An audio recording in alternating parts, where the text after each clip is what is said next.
done, and then I give the floor to Ahmad. Okay.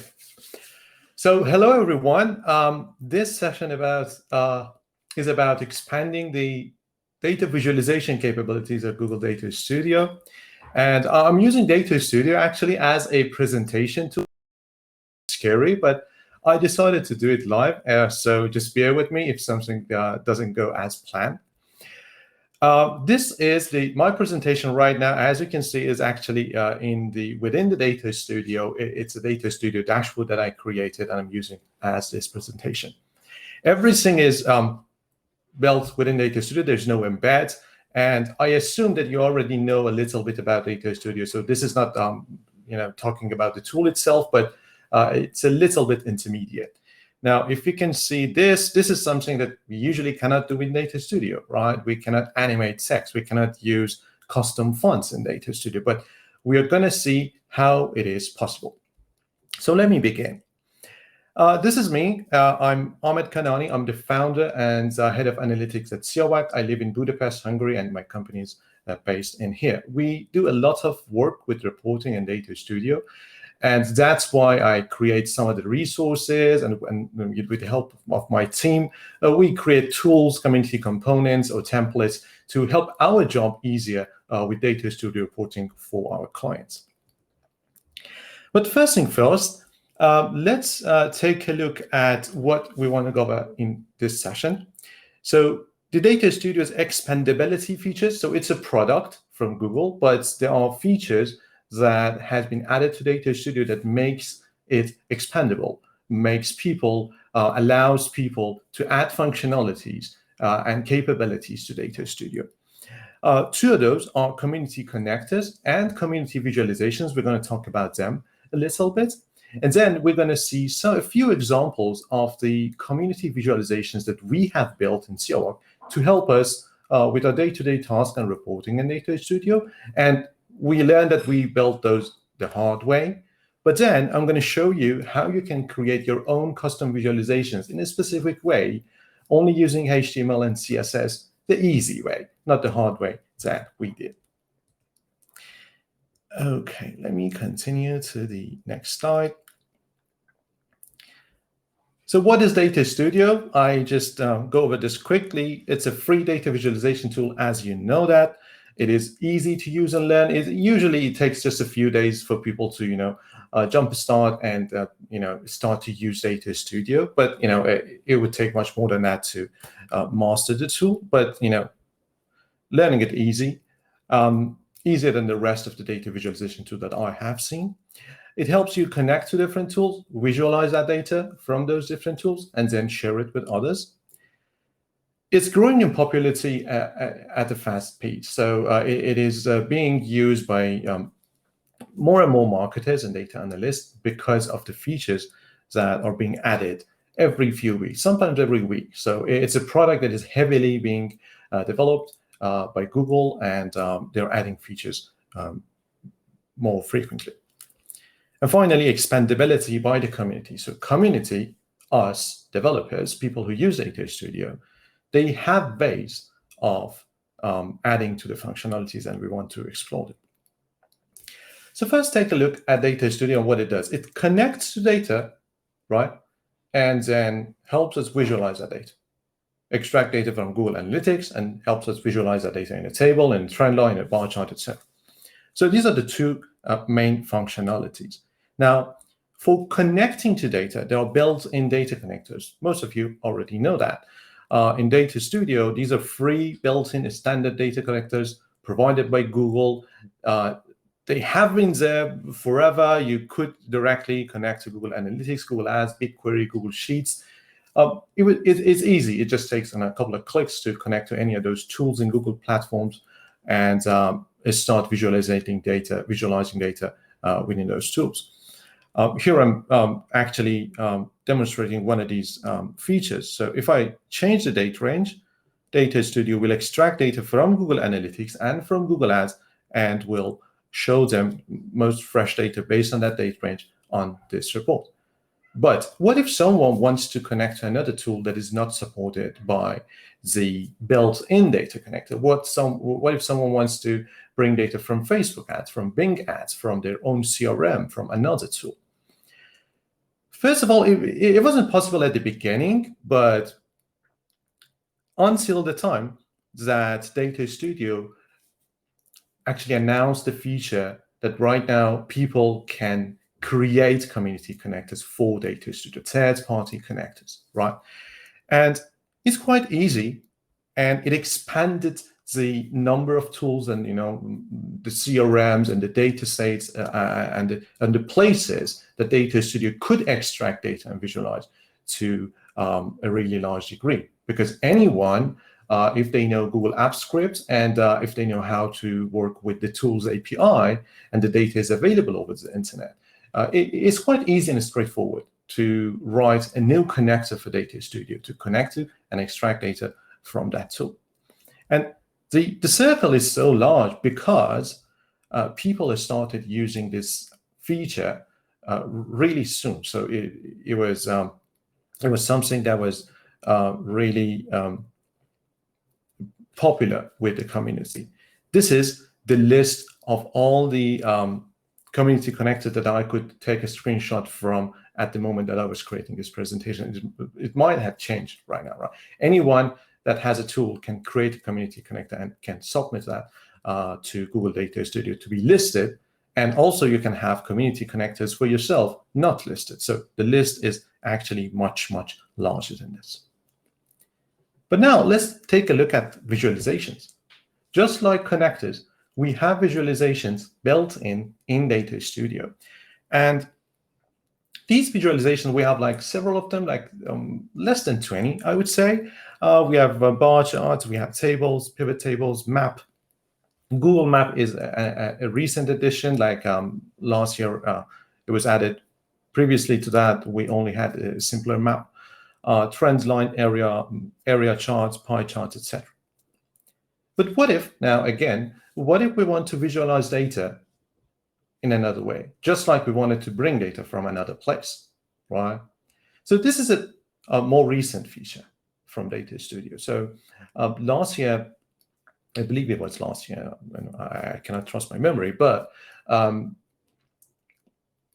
Google launched the ability for community to create visualizations, for people who could create a data visualization to write the code and add that as a custom visualization type in Data Studio if they couldn't find the visualization the way they wanted to, okay?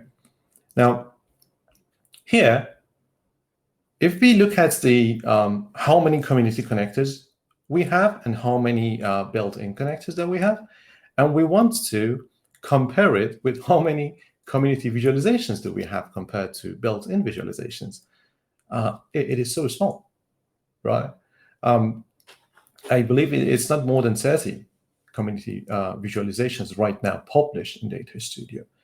Why is that reason? Do people really put more value on bringing in data rather than visualizing it? Is it, do people really do not need anything else rather than the built-in visualizations?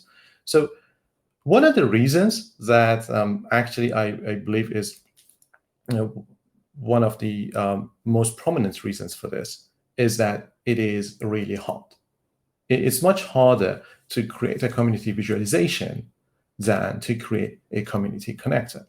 And this is the list of community visualizations that's available and published by third parties in Google Data Studio. And these are some examples of that, like the Sankey chart and the this one, the gauge. These are actually published by Google itself.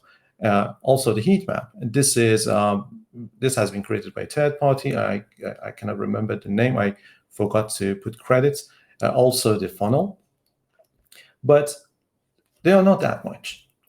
And we want to learn why, and we want to learn how we can fix that. Why so many connectors, so few visualizations?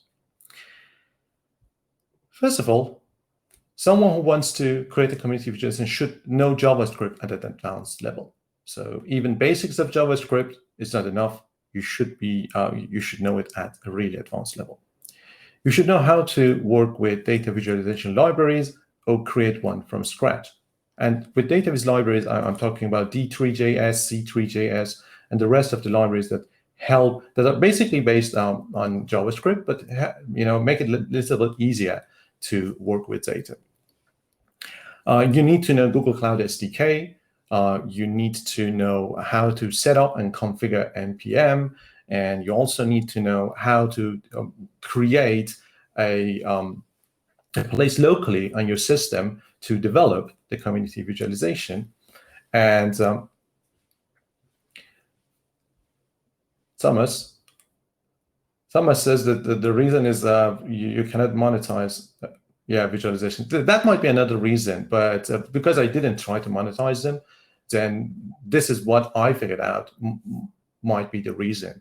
Because it's really harder if you look at it. You have to develop locally, you have to deploy it on Google Cloud Storage to test, and there are lots of hiccups in the process, right?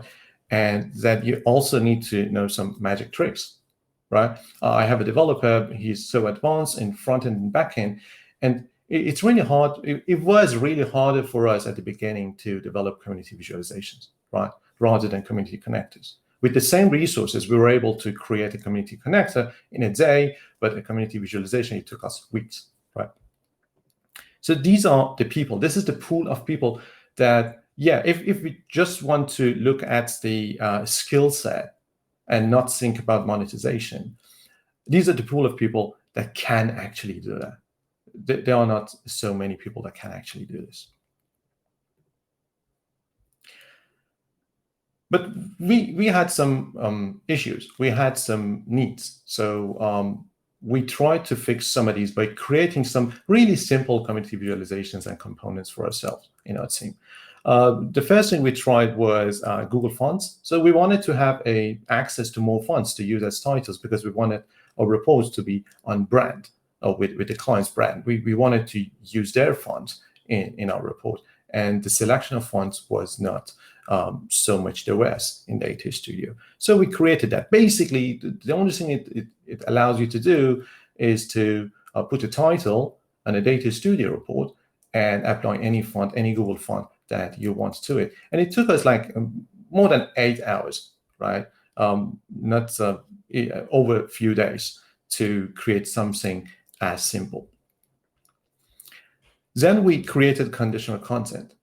So we saw that there is the conditional formatting available, right? So we can say that if a number is above or below a threshold, we want to make the background red or green or yellow to communicate the status of that KPI metric. But we couldn't change the actual content of a text on the report to say it is good, it is bad, it needs attention, right? So we developed this one, which basically, based on the actual value of the metric, it can change the content. Now, this is the content. This is the text that it shows, right? You can change this based on 5 different ranges of a single metric, right? You define the ranges, you define the different content, the paragraph, the emojis, the colors, everything, the CSS that you want to show. After that, we created the tooltip or pop-up, because before that, we had to put the description of metrics and KPIs that we were presenting on a chart or on a dashboard, either at the footer of the page or on a completely separate page as an appendix to the report that, this metric means this. This is how we define conversion rate. Is this based on users or is this based on sessions, for example, right? It was cluttering the report. It wasn't really a good user experience. So we created this one. It allows you to put a little icon on the page, and then when the icon is hovered upon, it shows something. It shows a pop-up with some text, right? So it helps. It helped us to declutter our reports.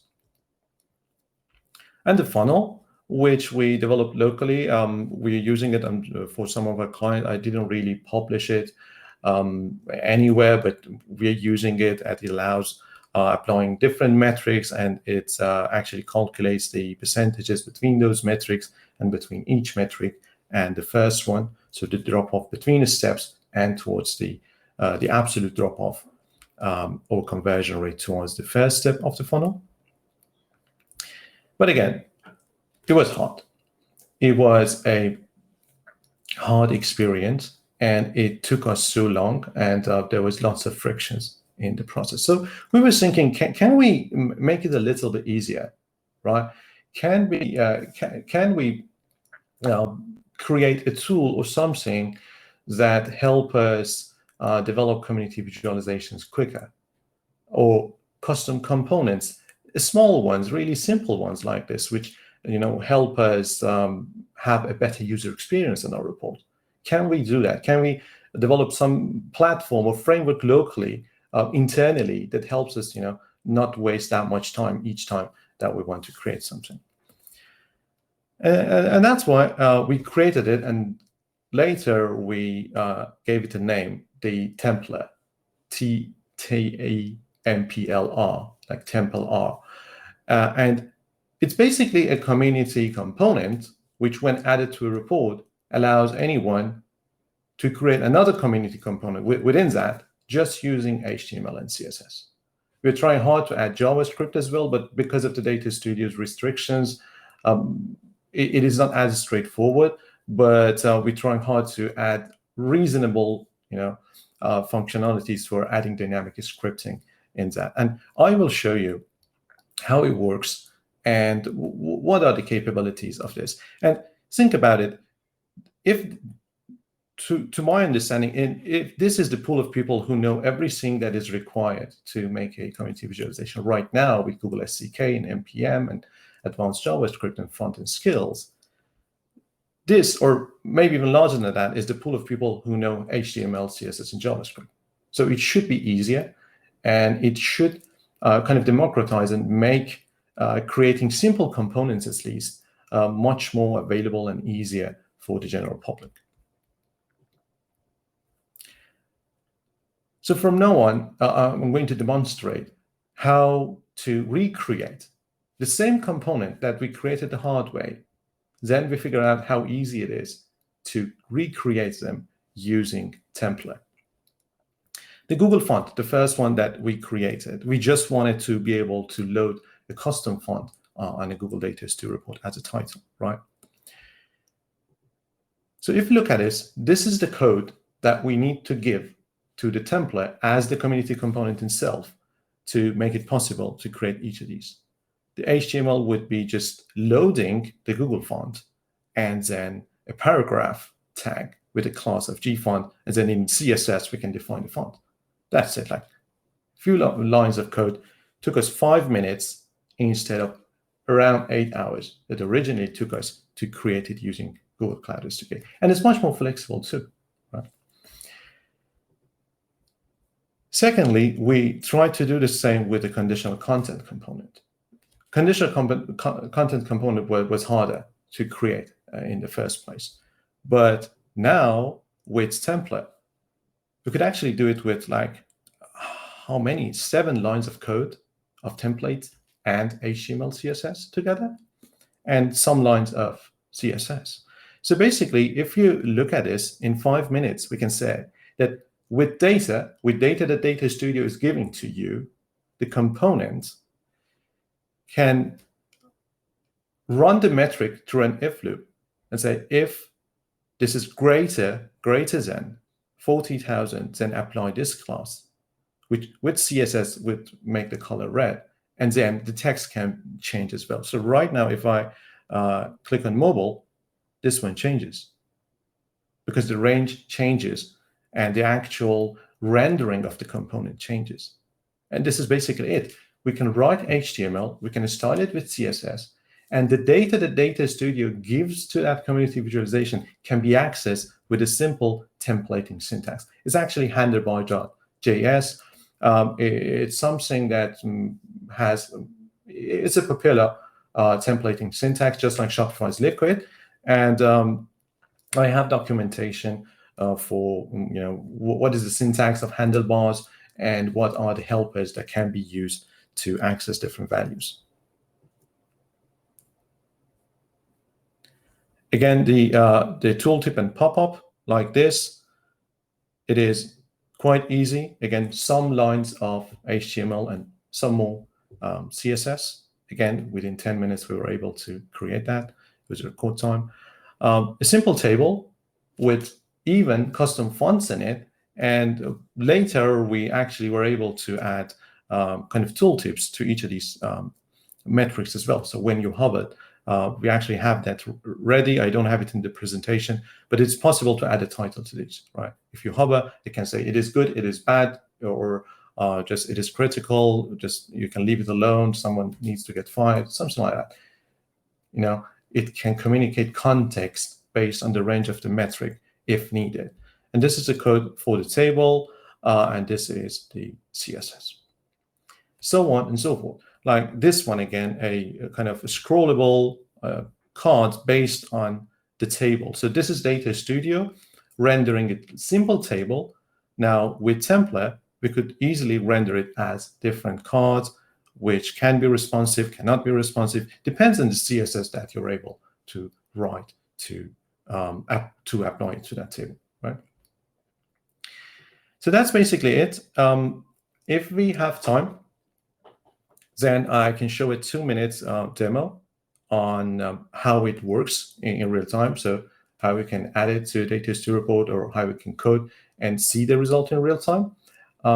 Kevin, do we have time for that? 10 minutes left. So, and I don't see any particular questions. So, okay, feel free to go ahead. Okay, so I will play this, and if needed, I will talk through it what I'm doing. So basically, I'm adding an instance of template to the page as a community component. I'm applying a date range. And then within the style tab, I have the template section and the style section. And I start writing my template. So with data gets the data object. And for each metric, it is in real time trying to render the HTML and the template that I'm writing. And this was enough to create this output, right? Now, I want to give this output and create some CSS styles here. Red, green. And then I can apply it to my HTML. Like metrics, I want it to be what? If, right? I don't know. If metric is more than 2,500, I want it green. Else, I want it red. I've already defined my CSS, right? And it renders the result in real time.